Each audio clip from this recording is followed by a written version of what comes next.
This is activity 93, the nature of waves. This is an option for you. You don't have to follow along with this if you don't want to. You can read it on your own. If you are going to follow along with this, please use earbuds or headphones or something. And make sure that you pay attention as you're going, because you're going to be asked to do some things at the think and write spaces. So activity 93, the nature of waves. Sound is only one of several kinds of waves. Some waves carry small amounts of energy, such as waves you observe in a long coil on the floor, a whisper, or gentle water waves. Other waves transfer tremendous amounts of energy, such as the energy transferred in earthquakes, tsunamis, or gamma waves. There are waves that humans cannot detect directly, even though some of them carry a lot of energy. In this activity, you will learn more about the nature of various kinds of waves. You will also learn about how certain devices have extended humans' sensory capabilities. So the challenge is, what are the properties of certain kinds of waves? That's a hard question to ask or to answer or record a hypothesis for. But if a wave were this, then this is what I believe because.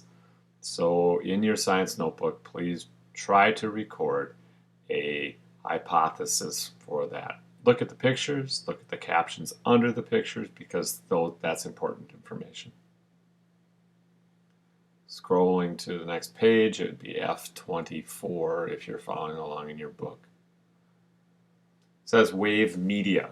No matter what kind of wave or what amount of energy it transmits, it is important to note that when waves transmit energy, the individual molecules or particles in the medium are not transmitted. In other words, the medium does not move along with the wave.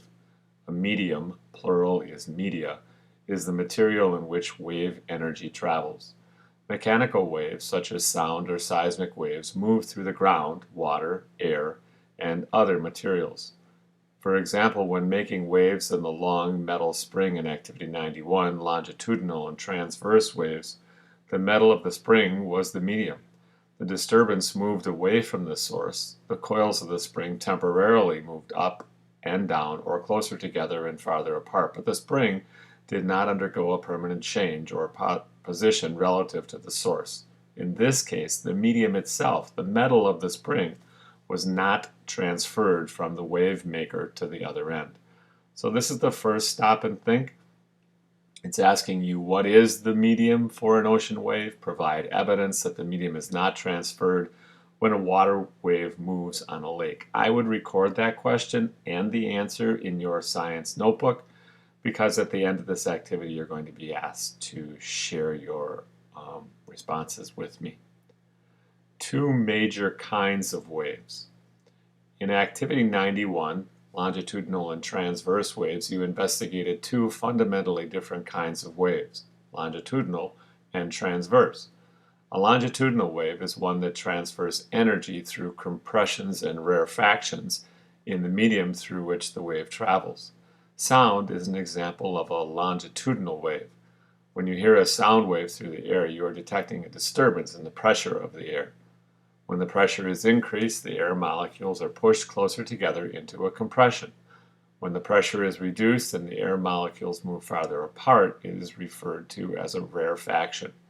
A longitudinal wave is one that causes the medium to move parallel to the direction of transmission or propagation of the wave.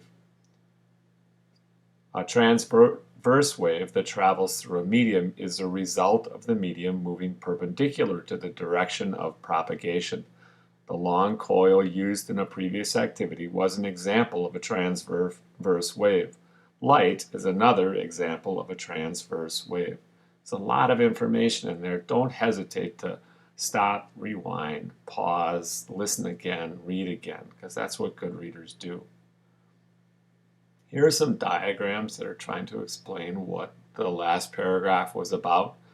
You can see that the direction of the particle motion was up and down through this, or perpendicular, not perpendicular, parallel to the action. And so the direction of the wave propagation follows that same line. These two are parallel. Look at the compression and the rarefaction. Here's an example of a transverse wave, and you can see that they're different. The direction of the particle motion, the direction of the wave propagation, you can see that they're different from each other. There's stopping to think, number 2. It is, how is a transverse wave different from a longitudinal wave? This next section is called transmission of waves through various media. Mechanical waves, such as earthquakes, sound waves, or waves in a coil, will travel differently depending upon the medium. The same wave will travel at different speeds through two different substances. In general, waves travel faster through materials that have springier molecules.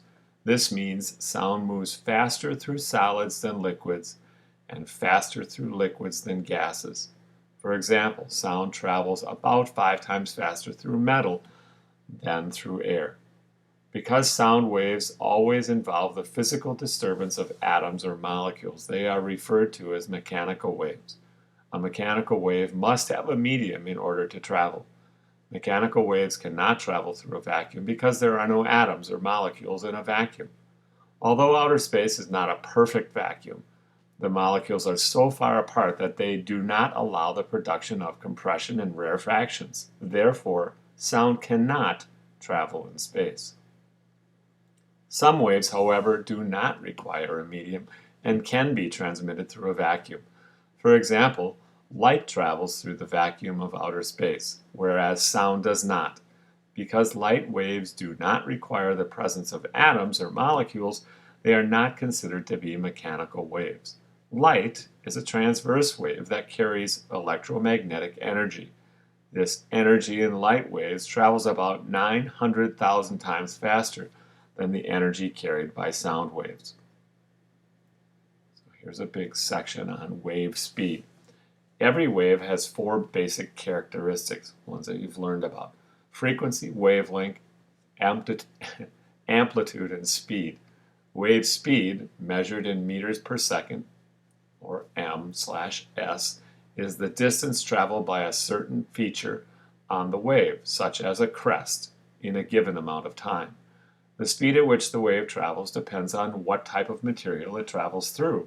Sound is transmitted through the air at about 340 meters per second. The exact speed depends on such factors as the temperature and the humidity of the air. The tables on the next page show the speeds of sound and light through various media.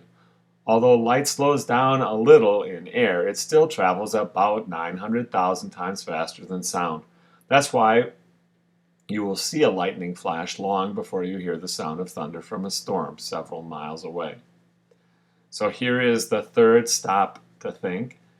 It says, what does it mean if you hear thunder and see lightning at almost the same time? Please make sure that you write down the question and write down your response in your notebook, because like I said, you're going to be asked to share your response. So here are the charts that they were talking about. This top one talks about the speed of sound, and over here on the left-hand side are the different mediums that it travels through, or could travel through. And over here on the right is the speed that sound travels through those different mediums. You can see that it doesn't travel at all through a vacuum. And as things become harder, it travels faster. Here is the speed of light. You'll notice the differences here. Through a vacuum, it travels the fastest. Through a diamond, it travels the slowest. This section is called Extending the Senses. Although our world is full of sights and sounds of waves, there are many waves our sensory organs cannot detect directly. However, people have invented devices to detect waves having frequencies that fall outside our range of hearing and vision. These devices include cell phones, radios, X-ray film, radar, and sonar. Each of these devices receives energy from a wave that we cannot detect and converts it into something that we can see or hear. Here are a couple of pictures that describe what they're trying to talk about. The airport radar towers show plane positions on the screen above, but you can't see or hear the waves. So radar works, let me get to this page, radar works by sending radio waves from a radar source to the surface of a target, such as an airplane or a cloud.